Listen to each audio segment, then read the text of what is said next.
Bon dia a tots, xics i xiques, soc William Matt i avui us parlaré d'un llibre que m'ha impactat, lo seu, no? Es tracta de 10.193 Escuma de mar. Aquest llibre va ser escrit per Manel Joan i Arinyó i aquest llibre és un llibre que narra la història de Joaquín Mas Catalán, un valencià que va deportat al camp de concentració de Mauthausen durant la Segona Guerra Mundial. El llibre és un testimoni de la crueltat del nazisme, però també de l'esperança, el valor i l'amor. Joaquín Mas Catalán va ser un soldat de la República que va lluitar contra el feixisme a Espanya i que va ser capturat pels nazis quan intentava fugir a França. Va ser enviat al camp de Mauthausen i després a Gusen I, o Gusen I, no sé com es diu, on va patir tots tipus de tortures, fam, fred i humiliació. El seu número de presoner era el 10.193, d'ací ve el nom del llibre, el títol, i aquest nombre el va tatuar amb una agulla en la seva pell com a símbol de resistència. En el camp va conèixer a altres companys d'infortuni, clarament, amb els que va compartir solidaritat, amistat i suport mutu. També va conèixer una dona, Anna, de la qual es va enamorar i amb la que va viure una història d'amor clandestina i perillosa. El llibre està escrit amb un estil senzill, directe i emotiu, que ens fa sentir la angoixa, el dolor, la por, però també l'alegria, el coratge i la tendresa dels protagonistes. L'autor, Manel Joan i Arinyó, és un escriptor valencià que va conèixer personalment a Joaquín Mas Catalán i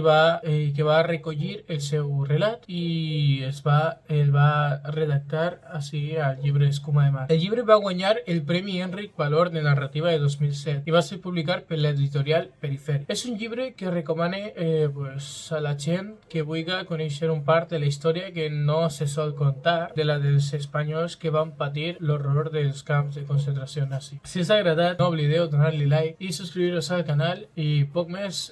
Deixa'm als comentaris si havies llegit aquest llibre, què t'ha paregut i si coneixes algun altre llibre que sea sobre aquest tema. Espero les vostres opinions i fins a la pròxima.